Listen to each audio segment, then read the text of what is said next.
सभी मसीही भाई बहनों को यीशु के नाम में शालोम। Praise the lord. जय मसीह की छोटी सी प्रार्थना के साथ आज के अध्ययन को हम शुरू करेंगे। हालेलुया। धन्यवाद पिता परमेश्वर, धन्यवाद करते हैं आपके अद्भुत रीति वाले प्रेम, आपके अनुग्रह और आपकी आशीषों के लिए पिता परमेश्वर। धन्यवाद करते हैं इस बाइबल अध्ययन कार्यक्रम के लिए पिता परमेश्वर, जिससे हम आपके वचनों को सीख रहे हैं। प्रभु जी, होने दीजिए, सारी व्यवस्थाओं को हम आपके हाथों में सौंपते हैं। आपका पवित्र आत्मा हमारी अगुवाई करे, हमें सामर्थ्य से भर प्रभु, ताकि आपने जो हमें बताया है वो हम एक दूसरे को बांट सके। पिता परमेश्वर, एक बार फिर से सब कुछ आपके हाथों में सौंपते हैं। इस प्रार्थना विनती निवेदन को सामर्थी नाम यीशु नाम में मांगते हैं, आमीन। एक बार फिर से आप सभी का स्वागत है। हम अध्ययन कर रहे हैं लूका का सुसमाचार, उसके 16वें अध्याय के हमने 13वें वचन तक अध्ययन किया। अब समय हम 14वें वचन से आगे बढ़े। तो यहां पर 14वें वचन से लेकर 18वें वचन तक प्रभु यीशु मसीह के कुछ उपदेश हैं, जिन्हें हम मत्ती और मरकुस में पहले पढ़ चुके हैं, लेकिन हम यहां पढ़ेंगे। कुछ बातें हैं जिसे हम डिस्क्राइब करेंगे। तो 14वें वचन में हम देखते हैं, जो फरीसी, जो लोभी थे, बहुत ज्यादा लालची थे, जब ये प्रभु यीशु मसीह ने सारी बातें उन्हें बताई, जो अभी मैंने पिछली रिकॉर्डिंग में आपको बताया चतुर भंडारी के विषय में, कि तुम 2 स्वामियों की सेवा नहीं कर सकते हो, तब क्या हुआ, वो उसकी हंसी उड़ाने लगे, क्योंकि वो अभी भी अपने आप को अक्लमंद समझ रहे हैं। लेकिन प्रभु यीशु मसीह उनसे कहते हैं, तुम तो मनुष्यों के सामने अपने आप को धर्मी ठहराते हो, परंतु परमेश्वर तुम्हारे मन को जानता है, क्योंकि जो वस्तु मनुष्य की दृष्टि में महान है वह परमेश्वर के निकट घृणित है। तो प्रभु यीशु मसीह कह रहे हैं, हो सकता है इस धरती में जो तुमने कमाया हो, इस धरती में बहुत सारी इज्जत कमाई हो, बहुत सारी चीजें कमाई हो, तो लोग तुम्हारी वाहवाही करें, लोग तुम्हारी इज्जत करें, तुम्हें महान कहें कि अरे ये तो बहुत महान व्यक्ति है, इसने ऐसी ऐसी कार्य किए। लेकिन जो मनुष्य की दृष्टि में महान चीजें होती हैं, जो इस अधर्म के द्वारा इस धरती पर कमाई जाती हैं, याद रखिए परमेश्वर की निगाह में, परमेश्वर के निकट वो घृणित चीजें हैं। तो हमें यही बात प्रभु यीशु मसीह ने बताना चाह रहे हैं कि अभी भी समय है कि तुम चतुरता से और अकलमंदी से काम लो, अपनी संसारिक बुद्धिमत्ता में फंसकर कहीं तुम मूर्खता ना करने लगो, क्योंकि परमेश्वर की निगाह में ये सारी चीजें जो है मूर्खता है, उसकी निगाह में सारी चीजें घृणित हैं। यहां 16वें वचन में व्यवस्था और भविष्यद्वक्ता यूहन्ना तक रहे उस समय तक से परमेश्वर के राज्य का सुसमाचार सुनाया जा रहा है, और हर कोई उसमें प्रबलता से प्रवेश करता है। तो इस बात को हमने मत्ती के सुसमाचार 11वें अध्याय उसके 12वें और 13वें वचन में पढ़ी थी, कि बलपूर्वक उसे छीन लेते थे। तो मैंने आपको बताया था, बलपूर्वक छीन लेते थे। तो वो बल क्या है? वो बल, वो विश्वास है। उस विश्वास के द्वारा, प्रभु यीशु मसीह पर विश्वास के द्वारा हम उस स्वर्ग के राज्य को ले सकते हैं। तो पहले तो वो अपने कार्यों से, अपने धार्मिकता के कार्यों से, अपने धार्मिक जीवन से, परमेश्वर के ग्रहण योग्य कार्य करने के द्वारा, उस विश्वास के द्वारा जो परमेश्वर पे वो रखते थे कि हम जो कार्य कर रहे हैं वो परमेश्वर के ग्रहण योग्य है। और विश्वास के जो योद्धा है, उन्हें हम इब्रानियों की पत्री उसके 11वें अध्याय में भी पढ़ते हैं, वो सारे विश्वास के योद्धा है। तो योद्धा मतलब उनके अंदर विश्वास का बल है। तो प्रभु यीशु मसीह कह रहे हैं, अब तक वो लोग परमेश्वर पर विश्वास करते रहे, और उस विश्वास के कारण उन्होंने अपनी धार्मिकता को परमेश्वर पर प्रकट किया, उस पर सिद्ध किया, और वो क्या होते रहे, उस स्वर्ग के राज में प्रवेश करते रहे। लेकिन अब तुम्हें केवल मुझ पर विश्वास करना है, मेरा अंगीकार करना है। प्रभु यीशु मसीह कह रहे हैं, मुझ पर अंगीकार करो, मुझ पर विश्वास करो, मुझे अपना उद्धारकर्ता करके स्वीकार कर लो, तो वो बल मैं तुम्हें दूंगा। क्योंकि तुम इतने बलवान नहीं हो, तुम्हारे अंदर वो विश्वास जो विश्वास के योद्धाओं में था, यूहन्ना जो बपतिस्मा देने वाला है, तब तक लोग उस विश्वास के द्वारा बड़े बलपूर्वक, बड़े उन सारी धार्मिकताओं के कार्यों से उस स्वर्ग के राज को लेते थे। लेकिन मैं तुम्हें बहुत एक सरल रास्ता दे रहा हूं। प्रभु यीशु मसीह कहते हैं, ए बोझ से दबे हुए लोगों, मेरे पास आओ, मैं तुम्हें विश्राम दूंगा, मेरा जुआ उठा लो, वो सहज है। तो प्रभु यीशु मसीह कह रहे हैं कि तुम मुझे अपने पाप मेरे ऊपर डाल दो, मैं तुम्हें अपनी धार्मिकता सौंप रहा हूं, तुम्हें केवल पश्चाताप करना है, केवल मुझ पर विश्वास करना है। तो प्रभु यीशु मसीह कह रहे हैं, उस विश्वास की प्रबलता से तुम उस स्वर्ग के राज में प्रवेश करने पाओगे। यहां पर 17वें वचन में हम देखते हैं, आकाश और पृथ्वी का टल जाना व्यवस्था के एक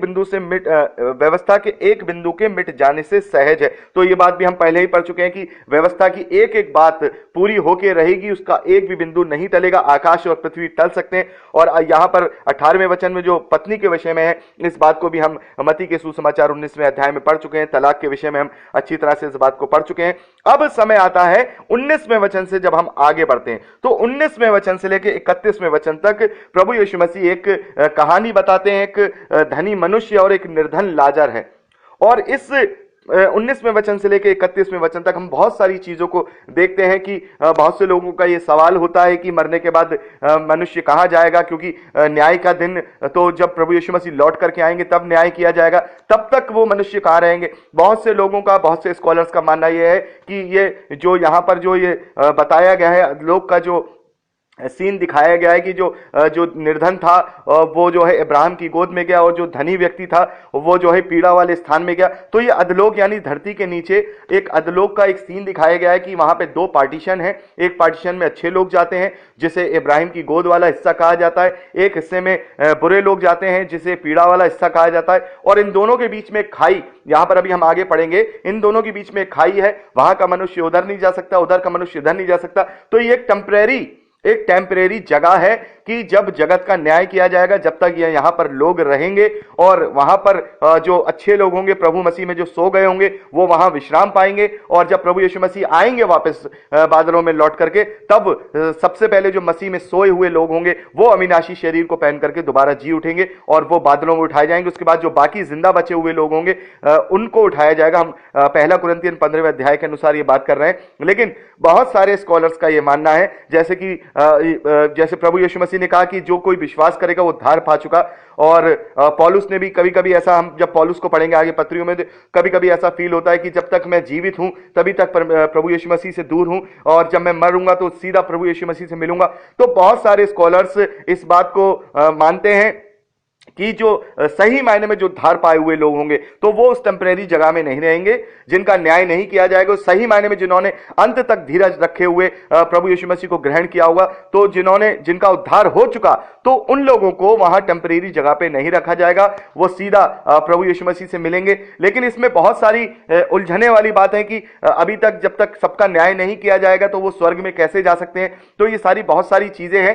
तो बहरहाल ये हम परमेश्वर पे छोड़ते हैं, इस पे हम ज्यादा बहस नहीं करेंगे, क्योंकि चाहे ये वाली बात ठीक हो कि हम परमानेंट जगह में चले जाएं, प्रभु यीशु मसीह के साथ मिल जाएं, या ये वाली बात कि हम टेम्परेरी जगह में चले जाएं, तो ये तो मरने के बाद हमें देखना है। इसमें हमें ज्यादा आपस में बहस नहीं करनी चाहिए। बहुत से लोग होते हैं इसी बात में आपस में बहस करने लग जाते हैं, अरे नहीं नीचे नहीं होगा, अधलोक नहीं होगा, हम सीधे स्वर्ग में चले जाएंगे। अरे वो तो तब जाओगे, चाहे वो अधलोक में जाओ, चाहे तुम प्रभु मसीह से मिलो, अरे वो तो तब होगा ना तुम अपने जीवन में प्रभु मसीह में सोओगे।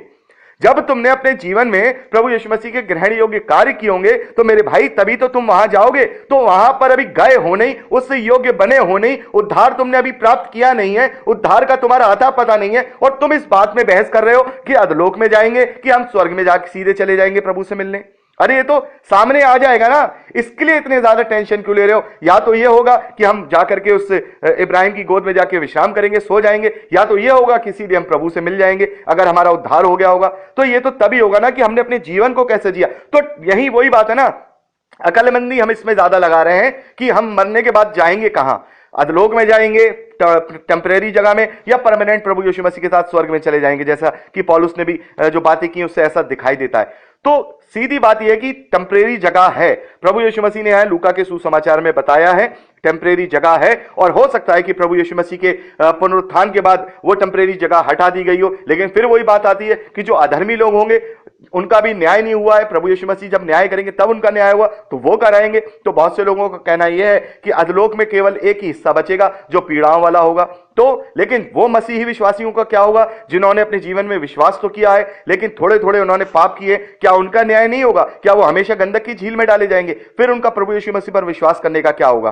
तो छोटे मोटे जो पाप किए हैं, छोटी मोटी गलतियां की हैं, तो हो सकता है उनका न्याय परमेश्वर करे, हो सकता है प्रभु यीशु मसीह उनका न्याय करें। लेकिन जिनका पूरी तरह से जिनका उद्धार है, जिन्होंने बिल्कुल प्रभु यीशु मसीह में जिनकी क्लीन चिट मिली हुई है, तो हो सकता है कि वो स्वर्ग में चले जाए। लेकिन वही बात यहां पर इस बात में बहस करने का क्या फायदा कि अधलोक में जाएंगे कि हम स्वर्ग में सीधे चले जाएंगे। जहां भी जाना होगा अपने कार्यों को लेकर के जाएंगे, अपने स्वर्गीय धन को जो हमने कमाया होगा उसी को लेकर जाएंगे, जो हमने यहां धरती पर परमेश्वर के ग्रहण योग्य कार्य किए होंगे या नहीं किए होंगे उसी को लेकर जाएंगे। तो इसमें ज्यादा हमें टेंशन नहीं लेनी चाहिए कि नया यरूशलेम कहां होगा। बहुत सारे लोग ऐसे सवाल करते हैं कि स्वर्ग मरने के बाद जब हम जाएंगे, जो न्याय के बाद जो हमें स्वर्ग मिलेगा, जो स्वर्ग का स्थान होगा वो कहां होगा, पृथ्वी पर वो होगा या स्वर्गलोक में होगा? अरे तुम्हें, मुझे और आपको उससे क्या करना है? जहां परमेश्वर रहेगा वहीं वो स्वर्ग है।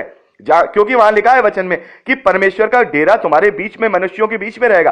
तो मनुष्यों के बीच में परमेश्वर रहेगा तो वो स्वर्ग हो गया, क्योंकि जहां परमेश्वर रहता है वही स्वर्ग है।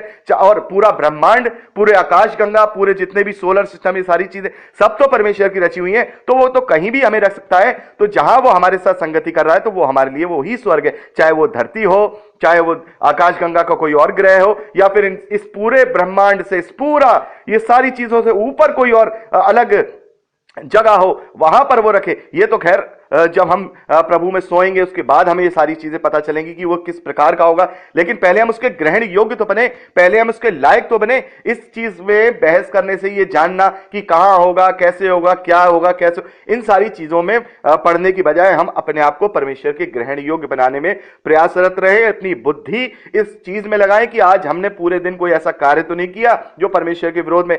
हमेशा अपने आप को 24 घंटे जांचें और परमेश्वर के वचन पे चलने की क्या करें, प्रयासरत रहें, प्रयास करें, कोशिश करें। और यही बात जो है पौलुस समझाते हैं कि तुम अपने आप को परमेश्वर के ग्रहण योग्य बनाने का प्रयास करो। तो यहां पर अभी हमने बात की कि इस विषय में हमें नहीं जाना है कि अब लोग है कि कहां जाना है, लेकिन बहरहाल एक हम यहां जब इसको मैं चाहूंगा आप इसको पढ़ लीजिए 31वें वचन तक। तो यहां पर हम देखते हैं कि दो पार्टीशन है, जैसे मैंने आपको बताया अधलोक के अंदर ये टेम्परेरी जगह है, परमानेंट नहीं है। परमानेंट तो वो गंधक की झील और वो स्वर्गीय जीवन है जो परमेश्वर के निकट निवास स्थान में होगा। तो ये धरती के नीचे जो अधलोक के विषय में यहां पर बताया गया है, ये जो है टेम्परेरी जगह है। और यहां पर हम देखते हैं कि जो लाजर है वो इब्राहिम की गोद में जाता है और जो धनी व्यक्ति है वो पीड़ा में पड़ा रहता है। तो वहां बहुत ज्यादा पीड़ा में पड़ा हुआ है, लेकिन वहां उन दोनों के बीच में एक बड़ी खाई है। आप इसको पूरा पढ़िएगा, बहुत अच्छे से समझ में आ जाएगा। एक बीच में, दोनों के बीच में खाई है, इधर का व्यक्ति उधर नहीं जा सकता, उधर का व्यक्ति इधर नहीं जा सकता, लेकिन वो दोनों एक दूसरे को देख रहे हैं। ये चीज हमें यहां पता लगती है इस पैसेज में कि नीचे अधलोक में दोनों पार्टीशन के लोग एक दूसरे को देख रहे हैं, क्योंकि वहां पर वो जो धनी व्यक्ति है वो उस लाजर को वहां इब्राहिम की गोद में देख रहा है। तो इसका मतलब वो जा तो नहीं सकते, लेकिन वो एक दूसरे को देख सकते हैं नीचे जाकर के। लेकिन मेन जो इस पैसेज से जो शिक्षा है, जो मेन ये पैसेज बाइबल में लिया गया है, वो किस लिए लिया गया है? देखिए, वो लिया गया है यहां जब हम इसे 26वें वचन से पढ़ते हैं, माफ कीजिए, इसको 27वें वचन से पढ़ते हैं। तो वो जो लाजर, जो धनी व्यक्ति है, वो इब्राहिम से विनती करते हैं कि तुम मेरे पिता के घर भेज दे, क्योंकि मेरे 5 भाई हैं, वह उनके सामने इन बातों की गवाही दें, ऐसा ना हो कि वह भी इस पीड़ा की जगह में आए। इब्राहिम ने उससे कहा कि उनके पास तो मूसा और भविष्यद्वक्ताओं की पुस्तकें हैं, वह उनकी सुने। उसने कहा, नहीं है पिता इब्राहिम, पर यदि कोई मरे हुओं में से उनके पास जाए तो वे मन फिराएंगे। उसने उनसे कहा, जब वे मूसा और भविष्यद्वक्ताओं की नहीं सुनते, तो यदि मरे हुए में से भी कोई उनके पास चला जाए तो भी वह उसकी नहीं मानेंगे। तो यहां पर जो मेन जो शिक्षा है प्रभु यीशु मसीह की, वो ये है कि वो जो धनी व्यक्ति है वो बड़ा घबरा गया है कि मैं पीड़ा में पड़ा हूं। तो उसके अपने और भाइयों की जो है चिंता सताने लगती है। तो वो इब्राहिम से विनती करता है कि भाई इस लाजर को एक काम करो, आप पिता उसके पास भेज दो, मेरे पिता के पास, मेरे भाइयों के पास भेज दो, ताकि वो मेरी तरह गलत कार्य न करें और मेरी तरह वो पीड़ा में ना पड़े। तो यहां पर इब्राहिम कहता नहीं, उनको इस प्रकार की गवाही नहीं दी जाएगी, क्योंकि उनके पास बुद्धि है, उनके पास मूसा की किताब है, उनके पास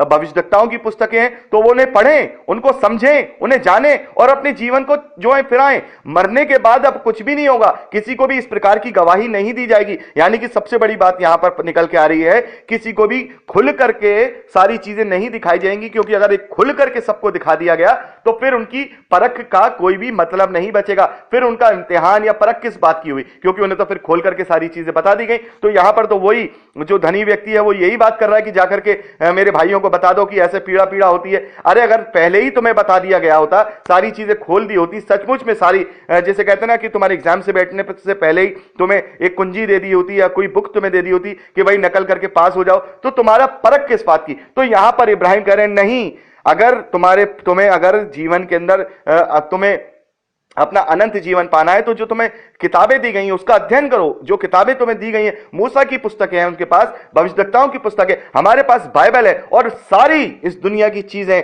बहुत सारे इतिहास हैं, बहुत सारी धर्म की चीजें, उन सब को, क्योंकि प्रभु यीशु मसीह कहते हैं कि तुम पूरी बुद्धि के साथ मुझे ग्रहण करो, पूरी बुद्धि के साथ परमेश्वर से प्रेम रखो, पूरे मन, पूरे प्राण और पूरी बुद्धि के साथ।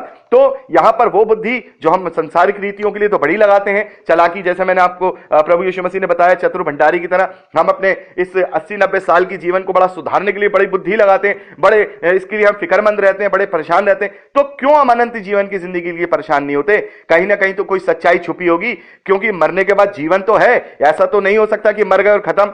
इस सृष्टि को बनाने वाला तो कोई है, तो कहीं ना कहीं सही रीति से सच्चाई का रास्ता है। तो मैं सभी से कहता हूं कि उन्हें उस सच्चाई के मार्ग को ढूंढना होगा।